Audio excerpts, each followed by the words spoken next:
PUBG ಬೇಕಾ PUBG ತಗೋ ನನ್ನ ಮಗನ ಪಬ್ಜಿ ತಗೋ ಮಗ ಫ್ರೀ ಫೈರಾ ತಗೋ ಮಗನೇ ಫ್ರೀಯಾಗಿ ಹೋದೆ ಎಂತ ಮಗ ಕಣೋ ಹೋಳಿ ಮಗ ಯಾವಾಗ ನೋಡು ಗೇಮು ರುಕು ನೀ ಸುಮ್ಮನೆ ಯಾವಾಗ ನೋಡು ಗೇಮು ಮೊಬೈಲ್ ತಗೋ ನಿನ್ನ ಅಜ್ಜಿ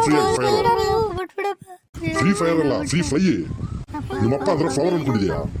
ನಿಮ್ಮಪ್ಪ ಅದ್ರ ಫೈರ್ ಕಣೋ ತಗೋ ಫೈರ್ ಅದು ಫ್ರೀ ಫೈರು ಪಬ್ಜಿ ಮೊಬೈಲಲ್ಲಿ ತಗ ಇನ್ನೊಮ್ಮೆ ಮೊಬೈಲ್ ಮುಟ್ಟು ನೋಡೋ ನಿನ್ಗೆ ಹೇಳ್ತೀನಿ ನಾನು ಇನ್ನೊಮ್ಮೆ ನೋಡ್ಬೇಕು ಹಾ ಹಂಗ ಪಾತಾರಿಗೆ ಜೋರಾಗಿ ಬಿತ್ತ ಮಗನೇ ಎಕ್ಸಾಮ್ ಅದು ಸನಿಗೆ ಬಂದ್ಬಿಡ್ತು ಓದೋದ್ ಕಲಿ ಮಗನೇ ಗೇಮ್ ಅದೆಲ್ಲ ಸೈಡಿಗೆ ಇಟ್ಬಿಡು ಸರಿನಾ ಫ್ಲಾಶ್ ಬ್ಯಾಕ್ ಎಂತ ಮಗರಿ ಅವನು ಯಾವಾಗ ನೋಡು ಗೇಮು ಮೊಬೈಲಲ್ಲಿ ನಾನು ನಿಮ್ಗೆ ಹೇಳಿದೆ ಮೊಬೈಲ್ ಕೊಡಿಸ್ಬೇಕ್ರಿ ಅವನಿಗೆ ಅಂತ ಹೇಳಿ ಆದ್ರೂ ನೀವು ಅವನಿಗೆ ಮೊಬೈಲ್ ಕೊಡಿಸಿದ್ರ ಇವಾಗ ನೋಡಿ ಬರೀ ಗೇಮ್ ಅಂತಿದ್ದಾನೆ ಇವಾಗ ಅವ್ನು ಬಂದ್ರೆ ಚೆನ್ನಾಗಿ ಓದಿರಿ ಅವನಿಗೆ ಹೆಂಗ್ ಓದಿತೀರಿ ಹೇಳು ನಾಯಿ ಓದಂಗೆ ಓದಿರಿ ಅವನಿಗೆ ಇನ್ನೊಮ್ಮೆ ಮೊಬೈಲೇ ಮುಟ್ಬೇಡ್ದವನು